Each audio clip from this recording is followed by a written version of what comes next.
नमस्कार मित्रांनो. इंडियन रेल्वेमध्ये सेक्शन कंट्रोलरच्या वॅकन्सी आलेल्या आहेत. रेल्वेमधलं सगळ्यात महत्त्वाचं जर पद जर म्हटलं तर ते आहे सेक्शन कंट्रोलर. तुम्हाला या ठिकाणी इमेजमध्ये जे काही तर ते समोर दिसतच असेल. जेवढे काही रेल्वेचे ट्रॅक आहेत, म्हणजे एखादं स्टेशन असेल, त्या स्टेशनवरचे जेवढे काही ट्रॅक असतील, त्या ट्रॅकबद्दलची संपूर्ण माहिती, म्हणजे कोणती ट्रेन कुठून कुठे जाणार आहे, सध्याच्याला कोणत्या ठिकाणी आहे. ओके, तर या सगळ्या याची जी काही माहिती आहे तर ती सेक्शन कंट्रोलर यांना असते. तर अतिशय महत्त्वाचं हे जबाबदारीचं पद आहे. एकूण जागा जे काही तर 119 एवढ्या या ठिकाणी इथं सेक्शन कंट्रोलरच्या देण्यात आलेल्या आहेत. आपण बरेच विद्यार्थी विचार करतो की इथं वॅकन्सी कमी आहेत, मग अप्लाय का करायचं? तर ज्या ठिकाणी कमी वॅकन्सी राहतात तिथे फॉर्म सुद्धा कमी येतात मित्रांनो. त्यामुळं असा विचार करू नका की इथे वॅकन्सी कमी आहेत, मग आपण अप्लाय का करावं? तर निश्चितपणाने अशा ज्या काही वॅकन्सी असतात तर त्या ठिकाणी आपण अप्लाय केलं पाहिजे, कारण तिथं अप्लाय करणारे विद्यार्थी सुद्धा कमी राहतात. मग आता याबद्दलची संपूर्ण माहिती जी काही तर आपण याच्यामध्ये इथं बघूया. तर बघा, आता यासाठीचं आपल्याला अप्लाय कधीपासून करायचं आहे, तर अप्लाय तुम्ही 15 जुलै 2026 पासून याचे फॉर्म चालू झालेले आहेत. तर 14 ऑगस्ट 2026 पर्यंत तुम्ही याला इथे अप्लाय करू शकता. ज्या विद्यार्थ्यांनी या ठिकाणी फॉर्म भरला पण अशा विद्यार्थ्यांचं पेमेंट करायचं बाकी, तर असे विद्यार्थी जे काही आहेत तर 16 ऑगस्ट 2026 पर्यंत तुम्ही याचं पेमेंट करू शकता. पण ज्या विद्यार्थ्यांनी फॉर्म भरला त्या विद्यार्थ्यांच्या फॉर्ममध्ये काही अडचणी येतात किंवा त्यांना काहीतरी करेक्शन करायचे किंवा कुठं फॉर्म भरता भरता आपला चुकला, तर असं सुद्धा या ठिकाणी जे काही तर सुविधा देण्यात आलेली. तर तुम्ही 17 ऑगस्ट ते 26 ऑगस्ट मध्ये जे काय तर तुमच्या फॉर्म मध्ये या ठिकाणी इथं करेक्शन करू शकता. याची पात्रता आपल्याला काय देण्यात आलेली, तर पदवी हीच देण्यात आलेली. ज्या विद्यार्थ्याचं ग्रॅज्युएशन असेल असा विद्यार्थी इथं अप्लाय करू शकतो. मग तुमचं कोणत्याही शाखेमधलं जरी ग्रॅज्युएशन असलं तरी सुद्धा तुम्ही इथं जे काय तर अप्लाय करू शकता. त्यानंतर तुमचं एज किती पाहिजे, तर कमीत कमी 20 वर्ष ते जास्तीत जास्त 33 वर्ष ओपन साठीचं या ठिकाणी एज पाहिजे. त्याच्यानंतर ओबीसी मध्ये जर असाल तर तुम्हाला 3 वर्षाचं रिलॅक्सेशन आहे, आणि एससी एसटी मध्ये जर असाल तर तुम्हाला 5 वर्षाचं रिलॅक्सेशन या ठिकाणी इथं देण्यात आलेलं आहे. त्यानंतर पुढचे मुद्दे बघा, की याचं जे काही इनिशियल पे आहे तर तो आहे 35,400. खूप चांगल्या पद्धतीचं पेमेंट जे काही तर या ठिकाणी इथं आहे. म्हणजे की आपल्याला याचं पेमेंट जे काही आहे तर जवळजवळ एक 60 ते 65 हजाराच्या आसपास याची सॅलरी बेस जो काही आहे तर तो या ठिकाणी इथं असणार आहे. त्याच्यानंतरचं या ठिकाणी आपल्याला ज्या विद्यार्थ्यांना अप्लाय करायचं तर ते विद्यार्थी 1 जुलै 2026 पर्यंत यांचं एज असेल किंवा यांचं जे काही ग्रॅज्युएशन आहे तर ते या ठिकाणी इथं कन्सिडर होणार आहे. त्यानंतर यांनी याच्यामध्ये जे काही जे विद्यार्थी अप्लाय करणारे आहेत तर त्यांच्या स्क्राईब बद्दलची सुद्धा माहिती जी काही तर इथं देण्यात आलेली, की स्क्राईब आपल्याला जे काही त्या विद्यार्थ्याचं एज्युकेशन आपल्यापेक्षा कमी पाहिजे. त्यानंतर त्या विद्यार्थ्यांनी या फॉर्मसाठी असेल किंवा बाकी दुसऱ्या परीक्षांसाठी जे काही तर ते अप्लाय केलेलं नसावं, याबद्दलची जी काही तर संपूर्ण माहिती या ठिकाणी इथं देण्यात आलेली. त्याचबरोबर ज्या विद्यार्थ्यांना आपल्यासोबत स्क्राईब न्यायचा असेल तर अशा विद्यार्थ्यांनी या ठिकाणी 27 ऑगस्ट ते 31 ऑगस्ट या दरम्यान जे काही तर याची माहिती देणं आवश्यक आहे. कोण स्क्राईब तुमच्या बरोबर येणार आहे तर याची अगोदरच माहिती जे काही तर तुम्हाला इथं द्यावी लागणार आहे. त्याचबरोबर त्याचं आधार कार्ड किंवा त्याच्या जे काही डिटेल्स आहेत त्या सुद्धा आपल्याला या ठिकाणी इथं देण्या गरजेचे आहेत. ओके, त्याच्यानंतर जर बघितलं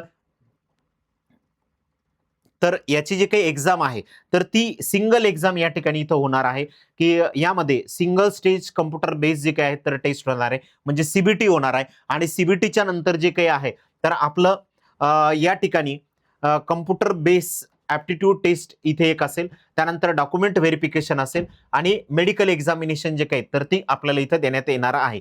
ओके, तर म्हणजे इथं एक सिंगल एक्झाम जी काही तर ती आपल्याला इथं देण्यात आलेली. त्यानंतर तुमचं डीव्ही होईल आणि मेडिकल होईल. त्यानंतर आपलं जे काही फायनल सिलेक्शन आहे तर या ठिकाणी इथं होईल.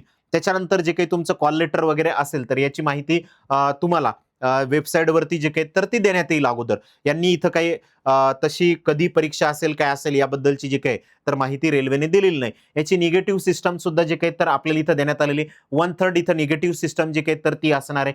त्याच्याच बरोबर जे विद्यार्थी सीबीटी 1 देतील तर ती सीबीटी 1 पास होणारे विद्यार्थी जे काय तर व्हॅकन्सी ज्या प्रमाणात आहेत त्याच्या प्रमाणात एका पदासाठी 8 विद्यार्थी जे काही तर ते या ठिकाणी इथं सीबीटी 1 मध्ये क्वालिफाय करण्यात येणार आहे. त्याच्यानंतर मेडिकल आणि डीव्ही साठी 1:1 जे काही तर ते विद्यार्थी या ठिकाणी इथं क्वालिफाय करण्यात येणार आहेत. ओके, त्यानंतरचं पुढचा जो काही पार्ट आहे तर याच्यामध्ये काही जनरल इन्स्ट्रक्शन आपल्याला इथं देण्यात आलेले आहेत, तर ते तुम्ही इथं रीड करू शकता. त्याच्यानंतरचा सगळ्यात महत्त्वाचा जो काही पार्ट येतो तर तो आहे सिलेबस संदर्भातचा. ओके, तुम्हाला काही अडचणी असतील तर या ठिकाणी त्यांनी इथं कॉन्टॅक्ट नंबर सुद्धा देण्यात आलेले, तुम्ही त्यांना तिथे कॉन्टॅक्ट सुद्धा करू शकता. त्यानंतरचं एज लिमिट बद्दलचं तर आपण या ठिकाणी इथं बोललोच आहे. ओके, की 1/7/2026 पर्यंतचं तुमचं एज जे काय तर ते इथं कन्सिडर करण्यात येणार आहे. त्याच्यानंतर जर बघितलं तर फॉर्मची जी काही फीस आहे, तर फॉर्मची फीस या ठिकाणी इथं ₹500 फॉर ऑल कॅन्डिडेट जी काही तर इथं ₹500 देण्यात आलेली. ओके, पण यातली रिफंडेबल फी जी काही तर ती ₹400 इथं असणार आहे. त्यामुळे तुमचे अकाउंट डिटेल जे काही तर त्या बरोबर टाका.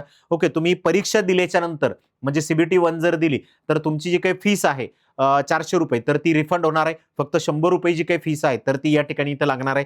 त्यानंतर एस-सी, एस-टी आणि फिमेल जे काही कॅन्डिडेट असतील तर त्यांच्यासाठी ₹250 या ठिकाणी इथं फीस दिली, पण ती पूर्णपणे जे काही तर ती रिफंडेबल आहे. म्हणजे या ठिकाणी तुम्हाला झिरो फीस जी काही तर इथे लागणार आहे.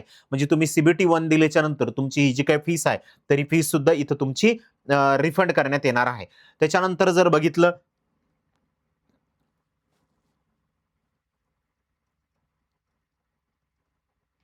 तर इथं ई-डब्ल्यू-एस संदर्भातले जे काही रूल्स आहेत, तर ते लागू असलेले त्याची माहिती इथं देण्यात आलेली आहे. ओके. सिलेबस या ठिकाणी इथं नेमका काय असणार आहे, तर त्या संदर्भातली माहिती जी काही आहे, तर ती आपण इथं बघतो. आता जी काही कॉम्प्युटर बेस्ड सीबीटी टेस्ट होणार आहे, तर याच्यामध्ये टोटल ड्युरेशन 120 मिनिटाचा जो काही तर तो आपल्याला इथं देण्यात आलेला आहे. म्हणजे 2 तासाचा ड्युरेशन देण्यात आलेलं आहे. आणि याच्यामध्ये टोटल क्वेश्चन जे काही आहेत, तर ते असतील 100 आणि यामध्ये निगेटिव्ह जसं अगोदर सांगितलं 1/3 आहे. त्याच पद्धतीची इथं 1/3 जी काही तर ती निगेटिव्ह सिस्टम इथं असणार आहे. मग याच्यामध्ये मॅथेमॅटिकल जे काही आहेत. तर मॅथेमॅटिक्समध्ये काय-काय येणार आहे आपल्याला? तर मॅथेमॅटिक्समध्ये नंबर सिस्टम असेल, रेशिओ प्रपोर्शन असेल, एव्हरेज, पर्सेंटेज, प्रॉफिट लॉस, त्याच्यानंतर time speed distance, time and work, त्यानंतर एलसीएम, एचसीएफ हा जो काही पार्ट आहे मॅथ्सचा, तर हा या ठिकाणी इथं असणार आहे. ओके. म्हणजे त्याच्यानंतर बघा डेटा एनालिसिसचा पार्ट जो काही आहे, डेटा इंटरप्रिटेशनचा, तर हा सुद्धा या ठिकाणी इथं देण्यात आलेला आहे. त्याच्यानंतर डेटा सफिशियन्सीचा पार्ट सुद्धा इथे देण्यात आलेला आहे. त्यानंतर लॉजिकल रिझनिंग मधला जो काही पार्ट आहे, तर याच्यामध्ये सिलोलिझम असेल, क्लॉक, कॅलेंडर या बेसिसवरती जो काही तर हा पार्ट आपल्याला इथं देण्यात आलेला आहे. त्यानंतरचा या ठिकाणी जे काही तर मेंटल ॲबिलिटीचा पार्ट जो काही आहे, तर एनालॉजीचा वगैरे सीरीजचा जो काही पार्ट आहे, तर तो सुद्धा इथं देण्यात आलेला आहे. तर याच्यामध्ये मॅथ्सचा जो काही पार्ट आहे, तर तो 60 मार्काचा असेल. लॉजिकल रिझनिंगचा जो काही पार्ट आहे, तर तो 20 मार्काचा असेल आणि जो काही मेंटल ॲबिलिटीचा म्हणजे रिझनिंगचा जो काही पार्ट देण्यात आलेला आहे, तर तो या ठिकाणी इथं 20 मार्काचा आहे. म्हणजे इथं हा जो काही पेपर आहे, तर तो फक्त 2च बेसिसवरती यांनी इथं देण्यात आलेला आहे. एक मॅथ्स आणि रिझनिंग. ज्या विद्यार्थ्यांचं मॅथ्स आणि रिझनिंग चांगलं आहे, तर असे विद्यार्थी जे काही तर या परीक्षेसाठी इथं अप्लाय करू शकता. बाकीचा जो काही सेक्शन आहे, तर तो या ठिकाणी इथं देण्यात आलेला नाही. लॉजिकल रिझनिंगच 2 पार्टमध्ये जे काही तर यांनी इथं डिव्हाईड केलेली आहे. एक लॉजिकल कॅपॅबिलिटी म्हणून आणि एक मेंटल रिझनिंग म्हणून जे काही तर हा एक पार्ट इथं यांनी कन्सिडर केलेला आहे. तर असे टोटल जे काही तर 100 क्वेश्चन आपल्याला या ठिकाणी इथं देण्यात आलेले आहेत. ओके, तर इथं कॉम्प्युटर बेस्ड टेस्ट कशा पद्धतीने होणार आहे काय याची माहिती जी काही तर ती देण्यात आलेली आहे. डॉक्युमेंट व्हेरिफिकेशनची जी काही तर ती इन्फॉर्मेशन इथं देण्यात आलेली आहे. ओके. त्यानंतर नॉर्मलायझेशन कशा पद्धतीचं असेल, तर त्याची सुद्धा माहिती जी काही तर या ठिकाणी इथं देण्यात आलेली आहे. आता ही कोणत्या लँग्वेजमध्ये जे काही तर परीक्षा या ठिकाणी इथं होणार आहे, तर इंग्लिश आणि हिंदी आणि बाकीच्या ज्या काही 13 लँग्वेज आहेत, तर या 13 लँग्वेजमध्ये सुद्धा ही जी काही परीक्षा आहे, तर ती या ठिकाणी इथे होणार आहे. अशी सुद्धा माहिती जी काही आहे, तर यांनी इथं दिलेली आहे. ओके. म्हणजे इथं ही परीक्षा मराठीत होईल का? तर परीक्षा तुम्हाला या ठिकाणी जे काही तर मराठीत सुद्धा देता येणार आहे. म्हणून महाराष्ट्रातले जे काही विद्यार्थी आहेत, तर जास्तीत जास्त विद्यार्थी या परीक्षेसाठी जे काही तर इथे अप्लाय करू शकतात. कारण या ठिकाणी अप्लाय करायचं तर ₹100 फीस आहे. ज्या काही महिला आहेत यांच्यासाठीची फी जी काही आहे तर 0 आहे. म्हणजे ते तुम्हाला जे काही बाकीचे फी जी काही आहेत तर ती रिफंड करणार आहेत तुम्ही परीक्षा दिल्याच्या नंतर. बाकी शेवटी जे काही आहेत तर व्हॅकन्सी या ठिकाणी जे काही तर त्या आपल्याला दाखवण्यात आलेल्या आहेत, की कशा पद्धतीनं इथं रिजन वाईज असेल, तर या व्हॅकन्सी इथं दाखवण्यात आलेल्या आहेत. तर टोटल व्हॅकन्सी जे काही तर 119 येतात. कॅटेगरी वाईज जे काही तर त्या व्हॅकन्सी या ठिकाणी इथं दाखवण्यात आलेल्या आहेत. तर ओपनसाठीच्या 50 व्हॅकन्सी आहेत. एस-सी साठीच्या 19 आहेत. एस-टी साठीच्या 12 आहेत. ओ-बी-सी साठीच्या 29 आहेत आणि ई-डब्ल्यू-एस साठीच्या ज्या काही तर त्या 9 व्हॅकन्सी या ठिकाणी इथं देण्यात आलेल्या आहेत. अशा ज्या काही तर 119 व्हॅकन्सी या ठिकाणी इथं आहेत. आपण सर्वांनी हा व्हिडिओ शेवटपर्यंत बघितला त्याबद्दल सगळ्यांचे खूप खूप आभार. त्याचबरोबर हा व्हिडिओ जो काही आहे तर जास्तीत जास्त विद्यार्थ्यांपर्यंत शेअर करा. जेणेकरून त्यांना सुद्धा या व्हॅकन्सी बद्दलची माहिती होईल. ओके आणि ते सुद्धा या परीक्षेसाठी अप्लाय करू शकतील. धन्यवाद.